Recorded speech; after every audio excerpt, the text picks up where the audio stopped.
आप सभी का स्वागत है। रिसेंटली काफ़ी सारे कमेंट्स हम लोग नोटिस कर रहे थे वीडियोस पे। आप लोगों को में से काफ़ी व्यूअर्स ये जानना चाहते हैं क्या ये सच है कि अगर किसी की इनविटेशन लगाते हैं तो बिल्कुल गारंटी से वीज़ा आ जाता है, या फिर वीज़ा मिलने के चांसेस में बहुत एक्सीलेंट मतलब प्रोबेबिलिटीज़ बन जाती हैं।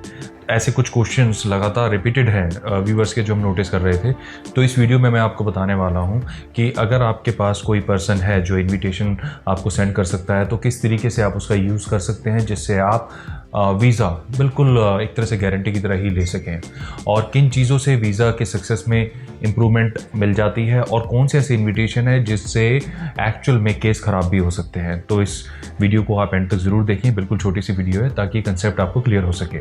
सबसे पहले हम समझते हैं कि इनविटेशन किस कंट्री का आप मंगवाना चाहते हैं। आमतौर पे इनविटेशन उन्हीं कंट्रीज़ के मंगाए जाते हैं जिनके थोड़े से वीज़ा मिलने डिफ़िकल्ट होते हैं, जिसमें सर्कमस्टांसेस जो कहते हैं कि वीज़ा मिलने का रेशियो कम रहता है।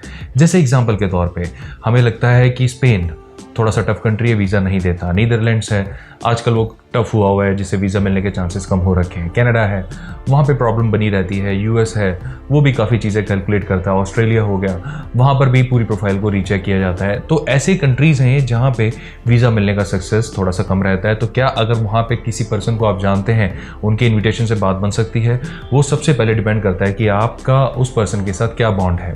अगर वो आपका फ्रेंड है तो आपके पास कोई ना कोई प्रूफ होना चाहिए, जैसे फ़ोटोज़ हो, आपने कभी ट्रिप साथ में लगाया हो, कभी मीटिंग करी हो, या आप सेम स्कूल में पढ़े हो तो स्कूल की फ़ोटोज़ हो या सर्टिफिकेट्स हो जो मैच करते हो, या अगर आप नेबर हैं तो पासपोर्ट में आप लोगों के एड्रेस हैं वो सिमिलर होने चाहिए।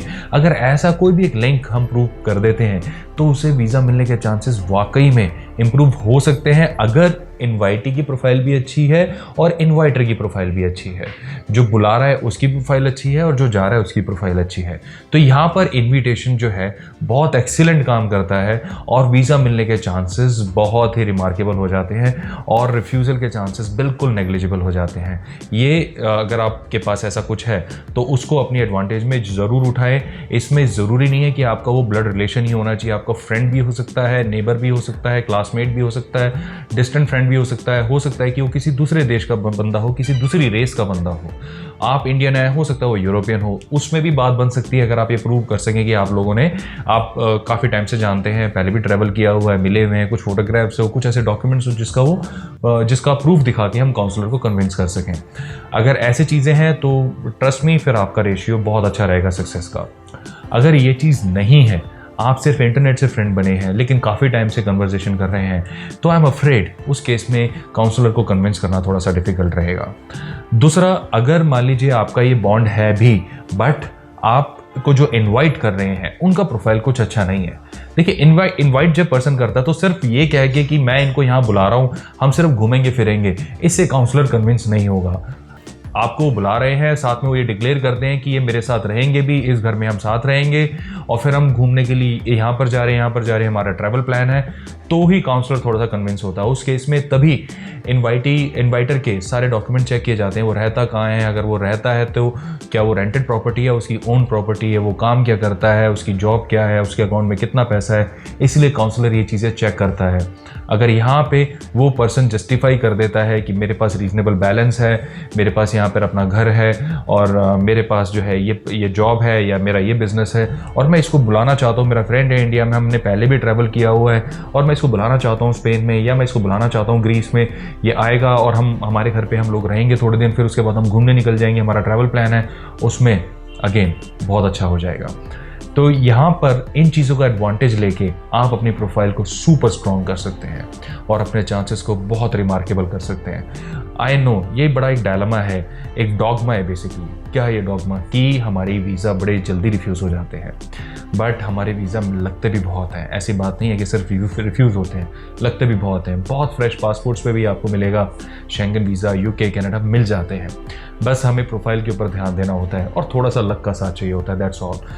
अगर आपका कोई भी फ्रेंड है या आपका ब्लड बॉन्ड है वहाँ पे और उनके पास कोई पक्का काम नहीं है या उनकी जो जॉब है उसमें कुछ खास सैलरी नहीं है और वो रेंट पे तो रह रहे हैं लेकिन वो शेयर्ड प्रॉपर्टी है, यानी एक फ्लैट में मल्टीपल लोग रह रहे हैं, उस केस में अगर आप इनवाइट करते हैं अपने किसी फैमिली मेम्बर को, तो थोड़ा सा जेपरडाइज प्लान हो जाता है, क्योंकि उसमें ऑलरेडी आपकी एकोमोडेशन शेयर्ड है। तो शेयर्ड एकोमोडेशन में फैमिली को कोई नहीं रुकवाता, जिससे काउंसलर को अगेन डाउट होना शुरू हो जाता है। इसलिए आप ऐसा अवॉइड करें। इन्विटेशन डालने से पहले आप ऐसी जगह को फाइनल करें जहाँ पे एटलीस्ट आपका रूम पर्सनल हो, रूम तो शेयर ना हो। ऐसा ज़रूर हो सकता है कि एक फ्लोर में 4 रूम है और 4 रूम में अलग अलग लोग रह रहे हैं, लेकिन एक रूम आपका प्रॉपर होना चाहिए। उस केस में अगर आप इन्विटेशन देते हैं तो अगेन उसमें भी बात बनने के पूरे चांसेस होते हैं, अगर आपका ब्लड बॉन्ड प्रूव हो जाता है आपके पास प्रॉपर डॉक्यूमेंट से इसे प्रूव करने के लिए। तो यही आपके कमेंट्स आ रहे थे, तो हमें लगा कि हम इस वीडियो के थ्रू आपके ये आंसर आपको दे सकें। अगर आप सही तरीके से इन्विटेशन को यूज़ कर पाए तो वीज़ा ऑलमोस्ट गारंटीड ही हो जाता है। देखिए, वीज़ा गारंटी 100% शॉर्ट ये बड़े मिसलीडिंग वर्ड्स होते हैं, इसमें आपको ट्रैप नहीं होना चाहिए। बट ये है कि इसमें सक्सेस रेट बहुत रिमार्केबली बढ़ जाता है, ये बिल्कुल सच बात है। अगेन, अगर आप किसी ऐसे पर्सन की इनविटेशन लगाते हैं जिनकी खुद की प्रोफाइल वीक है, आपकी तो बहुत अच्छी है बट उनकी वीक है, आप ये सोच रहे थे कि उनकी प्रोफाइल, उनका इन्विटेशन लगाने से मेरे चांसेस बहुत अच्छे हो जाएंगे, तो इस केस में उल्टा दांव भी पड़ सकता है।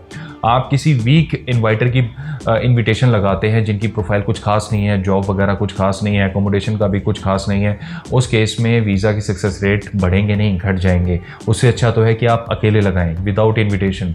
ऐसे बहुत से लोग हैं जिनको लोग इनवाइट करना चाह रहे होते हैं, जो हमारे पास आते हैं, लेकिन उनकी प्रोफाइल देख के हम उनको ये ऑप्शन देते हैं कि अगर आप इंडिपेंडेंटली लगाएंगे तो हमारे अकॉर्डिंग ज़्यादा बेटर चांसेस हैं, इंस्टेड कि आप इन इन्वाइटर के डॉक्यूमेंट लगाएं।